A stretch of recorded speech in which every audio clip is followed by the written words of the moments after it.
This is humanity's first direct plunge into Jupiter's interior. You thought the highlight was what it discovered. The truly terrifying part was exactly how it died after going in. 1995. NASA carried out an insanely bold mission.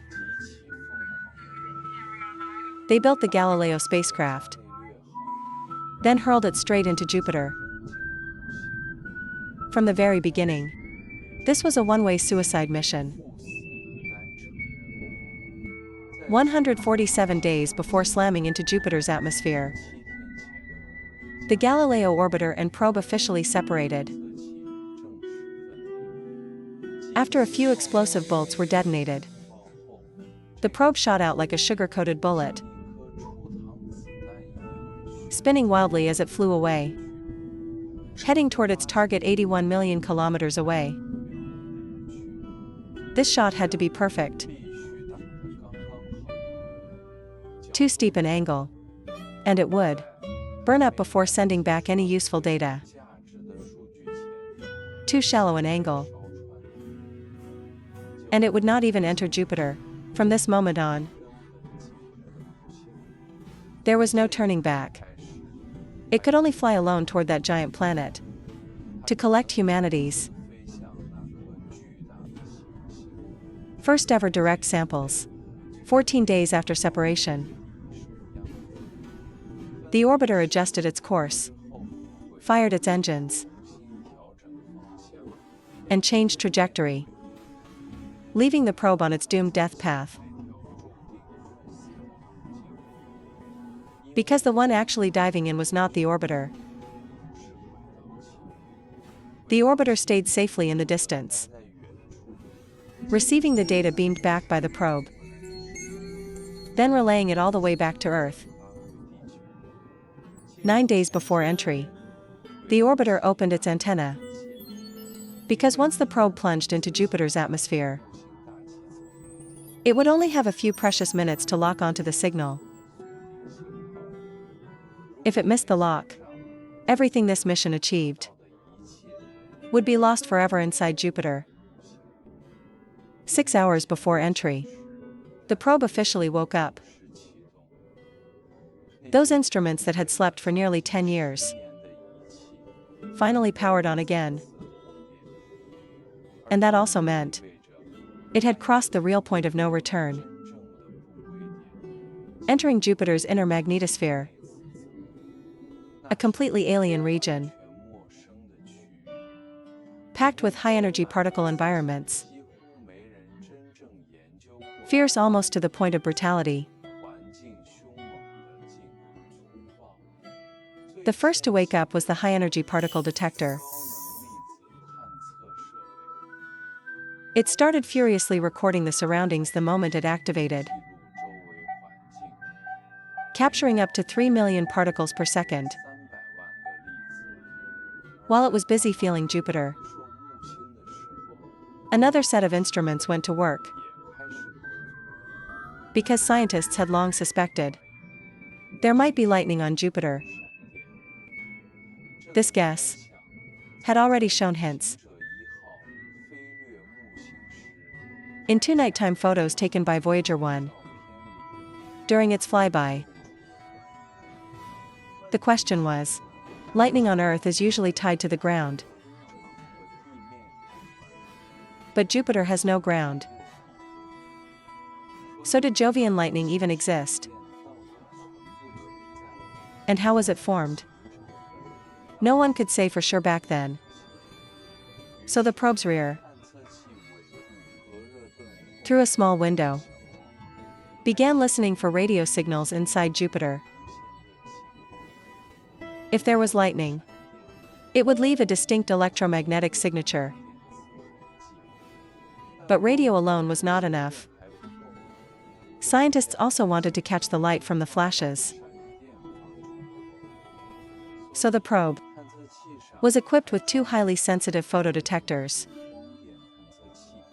each with a fisheye lens behind it, positioned 180 degrees apart to maximize the field of view.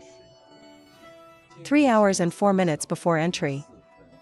The probe was only 360,000 kilometers from Jupiter. Measurements of Jupiter's inner radiation belts began. Over the next 3 hours, these instruments took hourly wheel observations until they approached the edge of Jupiter's atmosphere. 16 minutes and 38 seconds before entry, Jupiter swelled larger and larger in view, finally filling the entire sky. The probe began continuously recording everything around it. 3 minutes before entry, the orbiter flying at 214,000 kilometers altitude began executing a new set of commands. Its tape recorder also started up. While below it, the probe had already begun its plunge. Like a dart thrown at the center of a giant bullseye. After traveling nearly 800 million kilometers, it was finally about to hit the target dead center.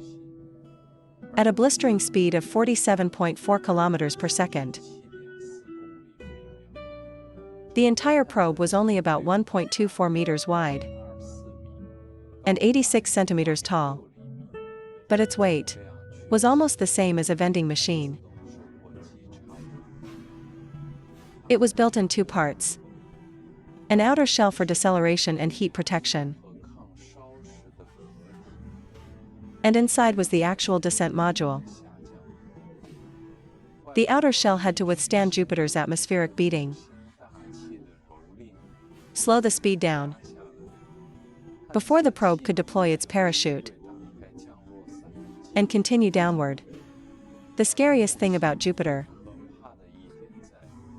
is that it has no familiar solid surface. There is no ground you can stand on. Only endless gas, storms and ever-increasing pressure. So on Jupiter, altitude is not measured from the ground, but from pressure levels. Scientists defined the level where pressure equals 1 Earth atmosphere as Jupiter's 1 bar level. When the Galileo Probe descended to 450 kilometers above this 1 bar level, it officially entered Jupiter. The actual atmospheric entry was extremely close. Its entry speed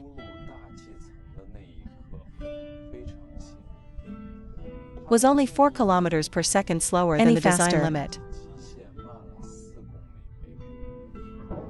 And the whole probe would have burned up right at the entrance the moment it punched in. It became the first to truly pierce Jupiter's outer layer.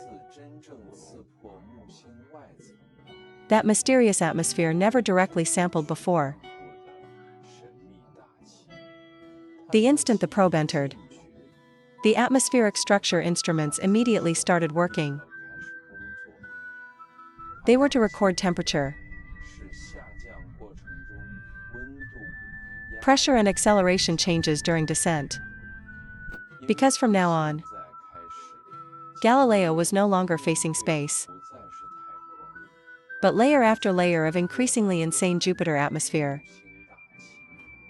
Right after entry, the probe's outer temperature had already soared to 352 degrees Celsius. A temperature hot enough to easily destroy the delicate instruments inside. So its only hope was that the outer heat shield would hold. This shield was split into front and rear sections. The front was a massive forward heat shield. The rear was a thinner aft heat shield. The forward heat shield accounted for nearly half the probe's total mass. Its tip used carbon phenolic material, a material that sheds heat by burning away. In other words, its job was to burn first, to save the inside from fire. 35 seconds after entering Jupiter, the real violence began. Over the next 15 seconds, the probe endured a terrifying 228 g deceleration. In just moments, it dropped 230 kilometers. In what should have been the cold upper atmosphere. But the heat around the probe was insanely fierce. Its front-end temperature peaked at more than twice the surface of the Sun. At that moment it no longer looked like a probe. It looked more like an artificial meteor. The heat shield began cracking and peeling, trailing a wake of vaporized material behind it. 1 minute and 20 seconds after entry, the most brutal deceleration phase finally passed. But the cost was clear. The forward heat shield had been chewed away by more than half. In less than 2 minutes, 90 kilograms of mass simply vanished. Next it was time for the parachute to take the stage. The probe had finally reached a speed where the parachute could theoretically deploy. But right when pressure hit 0.18, at the moment it should have opened, problems struck. The parachute did not open, the two switches were crossed. Timing went haywire. This meant all the heat, burning and deceleration it endured might have been for nothing. The probe continued falling straight down. Pressure kept rising. 0.18, 0.28, 0.38. It just kept dropping. Until 0.418. Suddenly it came back to life. The release cables were cut. The cover popped open. The pilot chute was pulled into the wake. Then the main parachute pack was yanked out. 2 minutes and 52 seconds after entering Jupiter, the aft heat shield finally detached, falling into the rapidly cooling wake behind the probe. At this point the ambient temperature had dropped to minus 145 degrees Celsius. Now it was only 23 kilometers above the 1 bar level. The pilot chute violently yanked out the main parachute. The main chute deployed and spun, separating the descent module from the deceleration module. The entire sequence completed in 1.2 seconds. Keep in mind this was at nearly 0.9 Mach speed. So this parachute had to be incredibly tough. It was made of Dacron and Kevlar materials. 9 seconds later the forward shell was also blown off and jettisoned. From this moment, Galileo could finally be said to have truly drifted into Jupiter's sky. Not landing, because there is no ground here. It was simply continuing its fall deeper into an alien world. Then new instruments went to work. A metal arm extended outward to analyze Jupiter's cloud layers. It would probe kilometer by kilometer, figuring out exactly what these clouds were made of and in what state. As the outer shell was jettisoned, the true descent module that had been protected inside was finally fully exposed to Jupiter's atmosphere. 3 minutes after entry, when the shell had fallen 30 meters away, the rest of the science instruments came online. The entire descent module carried a total of 7 major instrument packages. These were the real purpose of this suicide journey. The probe would send the data it collected first to the orbiter high above. Then the orbiter would relay it across 778 million kilometers to Earth. And these critical science instruments weighed only 28 kilograms in total. At this point, the probe was 21 kilometers above the 1 bar level, descending at about 650 kilometers per hour. As the main parachute truly bit into Jupiter's atmosphere, its speed was further reduced to 430 kilometers per hour. 3 minutes and 2 seconds after entry, the first direct sampling of Jupiter's atmosphere began. Pressure at that moment was 0.428. Due to the earlier parachute delay, this step was actually later than planned. The probe sampled while desperately searching for the orbiter's signal, because if it could not find it, everything it was collecting right now would never make it back. 1 minute later, it finally locked onto the orbiter. By then it had dropped another 4 kilometers. Pressure jumped from 0.428 to 0.568 in under 30 seconds, 4 minutes and 8 seconds after entry.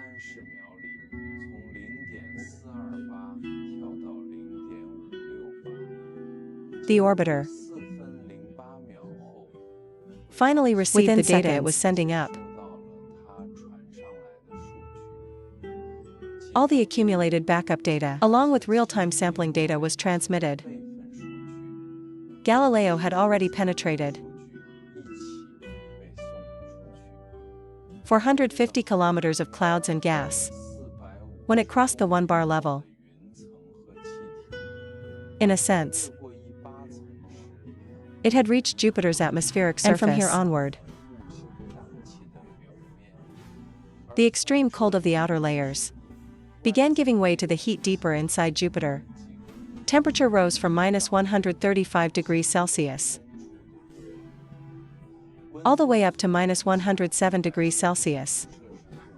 It still sounded cold, but it would only get hotter. 9 minutes and 36 seconds after entry, temperature continued climbing.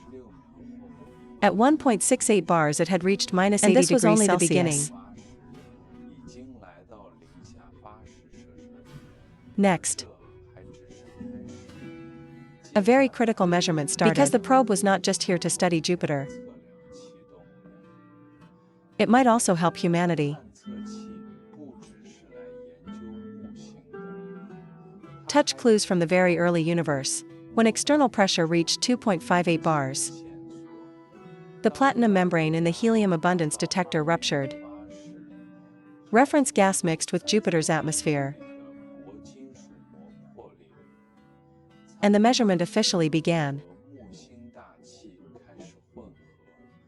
The reason is simple. Hydrogen and helium are the most abundant elements in the universe, but their ratio right after the Big Bang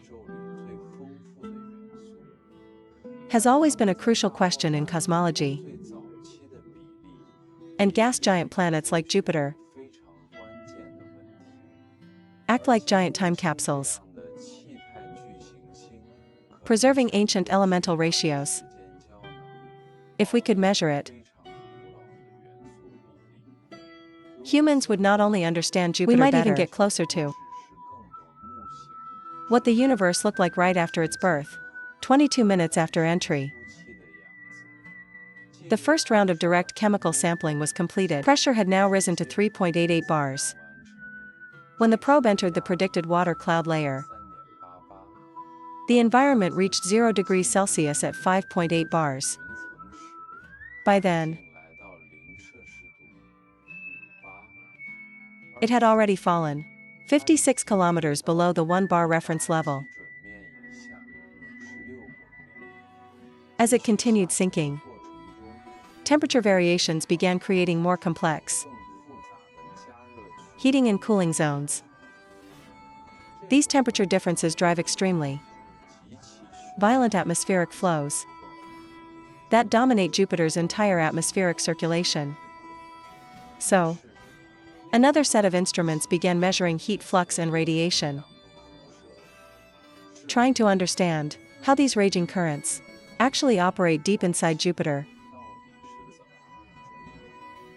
A small optical probe extended from the probe, looking out through a tough diamond window at the external radiation environment to prevent water vapor condensation. It even carried a heater, because atmospheric composition changes with altitude. The second sampling round began at 8.68 bars as designed. Galileo only needed to survive until about 18 bars to be considered mission accomplished. That is to say, around 35 minutes. It could have died a heroic death right on schedule. But it did not die immediately. At 41 minutes it was still going. It was like a machine already sentenced to death, somehow squeezing out extra time. Using this borrowed lifespan, the second noble gas sampling was completed at 12.18 bars. At 49 minutes, it was still continuing, deeper and hotter. At 15.8 bars, scientists even started a third sampling round.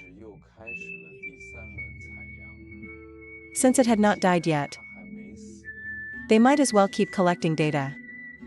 But Jupiter would not show mercy forever. At 51 minutes, one of the transmitters stopped first. To guard against single-point failure, Galileo had been built with two parallel data transmission paths. Now one path was gone. Over the next 12 minutes, the remaining transmitter's signal began to waver. Intermittent, flickering on and off. This indicated the sealed electronics box housing the transmitter was already deforming.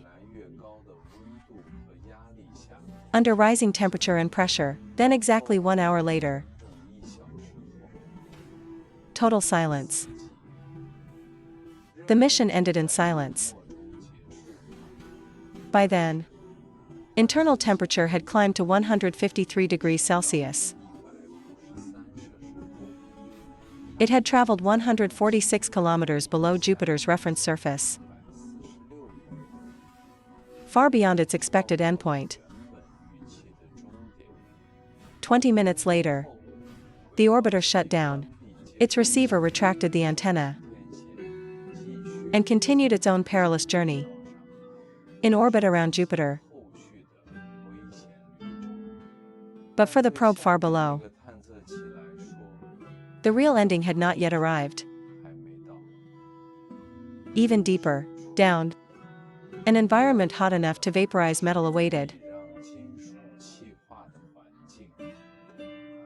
As it fell into even lower regions, Jupiter began truly dismantling it. First the parachute melted. Then the descent module without deceleration began free fall. Aluminum parts melted first. Within hours the aluminum body completely vaporized. 4 hours later, even the inner titanium shell and instruments melted and disintegrated together. 2 hours after that, in an environment of 5,000 times Earth's surface pressure and 1,700 degrees Celsius, even the titanium evaporated. Finally, Galileo vanished completely. No wreckage. No crash site. It was fully atomized, becoming an infinitesimally small part of Jupiter. Humanity's first probe to venture inside Jupiter. Brief yet magnificently glorious. In its final moments it left the answers for Earth, and forever became part of Jupiter itself. This is Lao Wu. See you in the next cosmic adventure.